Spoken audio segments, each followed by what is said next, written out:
Silicon city ಬೆಂಗಳೂರಿನಲ್ಲಿ ಅದರಲ್ಲೂ ಕೂಡ ಲಾಲ್ ಬಾಗ್ನಲ್ಲಿ ಇವತ್ತು ಫಲಪುಷ್ಪ ಪ್ರದರ್ಶನಕ್ಕೆ ಅದ್ದೂರಿಯಾಗಿ ಚಾಲನೆಯನ್ನ ಸಿಕ್ಕಿರುವಂಥದ್ದು.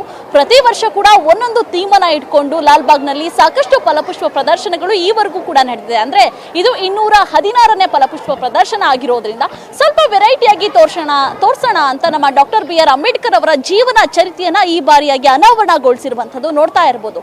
ಲಕ್ಷಾನ್ಗಟ್ಲೆ ಹೂಗಳನ್ನ ಬಳಸಿ ಸಂಸತ್ ಭವನ ಆಗಿರ್ಬೋದು ಅಥವಾ ಡಾಕ್ಟರ್ BR ಅಂಬೇಡ್ಕರ್ ಅವರ ಒಂದು ಸ್ಟ್ಯಾಚ್ಯೂ ಆಗಿರ್ಬೋದು, 12 ಅಡಿಗಳ ಇರುವಂತಹ ಒಂದು ಸ್ಟ್ಯಾಚ್ಯೂವನ್ನು ಕೂಡ ನಿಲ್ಲಿಸಿರುವಂಥದ್ದು.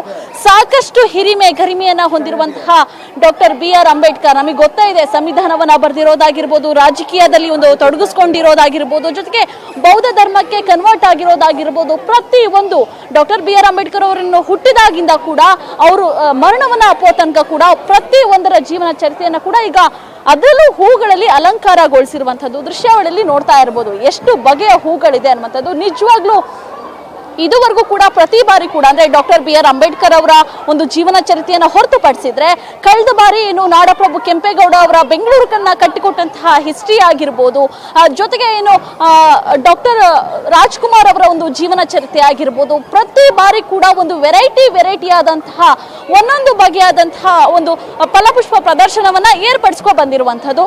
ಈಗಾಗಲೇ ಇಲ್ಲಿ ಸಾಕಷ್ಟು ಜನ ಬಂದು ಫೋಟೋವನ್ನ ಕೂಡ ಕ್ಲಿಕ್ಕಿಸ್ಕೊಳ್ತಾ ಇರುವಂಥದ್ದು. ಅಂದ್ರೆ ಸಾಮಾನ್ಯವಾಗಿ ಲಾಲ್ ಬಾಗ್ಗೆ ಸಾಕಷ್ಟು ಜನ ಬರ್ತಾರೆ, ಅದರಲ್ಲೂ ಕೂಡ ನಾರಿ ಮಣಿಯರಿಗೆ ಹೂಗಳಂದ್ರೇನೆ ತುಂಬಾ ಪ್ರಿಯವಾದಂಥದ್ದು.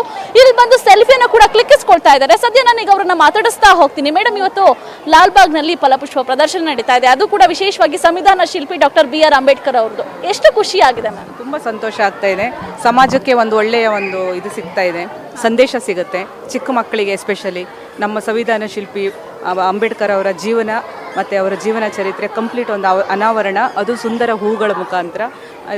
ತುಂಬಾ ಖುಷಿ ಆಗ್ತಾ ಇದೆ ಮ್ಯಾಮ್. ಈಗ ಸಾಕಷ್ಟು ಹೂಗಳಿಂದ ಡೆಕೋರೇಟ್ ಮಾಡಿದ್ದಾರೆ. ಪ್ರತಿ ವರ್ಷ ಕೂಡ ವೆರೈಟಿ ಆಗಿ ಒಂದೊಂದು ಥೀಮನ್ನು ಇಟ್ಕೊಳ್ತಾರೆ. ಈ ಬಾರಿ ಈ ಒಂದು ಥೀಮನ್ನು ಇಟ್ಟಿರೋದು ಎಷ್ಟು ಖುಷಿ ಆಗುತ್ತೆ? ತುಂಬ ಸಂತೋಷ ಆಗ್ತಾ ಇದೆ. ಏಕೆಂದರೆ ಇದ್ರ ಬಗ್ಗೆ ತುಂಬ ಜನಗಳಿಗೆ, ಎಸ್ಪೆಷಲಿ ಮಕ್ಕಳಿಗೆ ಇದ್ರ ಬಗ್ಗೆ ಅರಿವು ಮೂಡಿಸಿದಂಗೂ ಆಗುತ್ತೆ.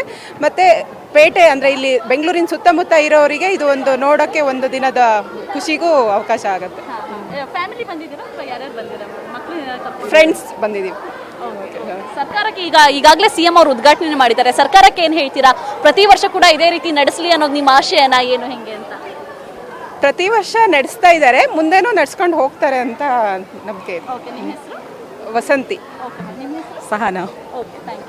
ನೋಡಿದ್ರಲ್ಲ, ಇದಿಷ್ಟು ಸಾರ್ವಜನಿಕರ ಮಾತಾಗಿತ್ತು. ಅಂದ್ರೆ ಸೆಲ್ಫಿಯನ್ನ ಕ್ಲಿಕ್ಕಿಸ್ಕೊಳ್ಳೋದ್ರ ಜೊತೆಗೆ ಸಾಕಷ್ಟು ಈಗಾಗಲೇ ಒಂದು ನಮ್ಮ ನಾಡಿನ ಹಿರಿಮೆ ಆಗಿರ್ಬೋದು, ನಾನು ಈಗಾಗಲೇ ಹೇಳ್ತಾ ಇದ್ದೆ, ಒಂದಷ್ಟು ಆ ಥೀಮ್ಗಳನ್ನ ಈಗಾಗಲೇ ಇಟ್ಕೊಳ್ತಾ ಇದ್ದಾರೆ ಅಂತ. ಈ ಬಾರಿ ಕೂಡ ಡಾಕ್ಟರ್ BR ಅಂಬೇಡ್ಕರ್ ಅವರ ಥೀಮನ್ನ ಇಟ್ಕೊಂಡು ಸಂಸತ್ ಭವನದಿಂದ ಹಿಡಿದು ಅವರ ತಂದೆ ತಾಯಿ ಆಗಿರ್ಬೋದು, ಕುಟುಂಬ ಆಗಿರ್ಬೋದು, ರಾಜಕೀಯ ಜೀವನ ಆಗಿರ್ಬೋದು, ಅವರು ಬೆಳೆದು ಬಂದಂತಹ ಹಾದಿಗಳಾಗಿರ್ಬೋದು, ಜೊತೆಗೆ ನಮಗೆ ಸಂವಿಧಾನವನ್ನ ಕಟ್ಕೊಟ್ಟಂತಹ ರೀತಿ ಆಗಿರ್ಬೋದು, ಎಲ್ಲವನ್ನು ಕೂಡ ಈಗ ಲಾಲ್ ಬಾಗ್ನಲ್ಲಿ ಅದು ಕೂಡ ಹೂವಿನಿಂದ ಅಲಂಕಾರ ಮಾಡಿರುವಂಥದ್ದು. ಕಾದ್ ನೋಡ್ಬೇಕಾಗುತ್ತೆ ಈ ಬಾರಿಯ ರೆಸ್ಪಾನ್ಸ್ ಹೇಗಿರುತ್ತೆ, ಜೊತೆಗೆ ಈ ಬಾರಿ ಎಷ್ಟರ ಮಟ್ಟಿಗೆ ಜನ ಬಂದು ವಿಸಿಟ್ ಅನ್ನ ಮಾಡ್ತಾರೆ, ಜೊತೆಗೆ ಇನ್ನೊಂದು ಕಡೆಯಲ್ಲಿ ಎಷ್ಟರ ಮಟ್ಟಿಗೆ ಲಾಲ್ ಬಾಗ್ಗೆ ಆದಾಯ ಬರುತ್ತೆ ಅನ್ನುವಂಥದ್ದನ್ನ. ಕ್ಯಾಮರಾ ಪರ್ಸನ್ ಶಿವ್ ಜೊತೆ ವರ್ಷಿತಾ ತಾಕೇರಿ, ಪವರ್ ಟಿವಿ ಬೆಂಗಳೂರು.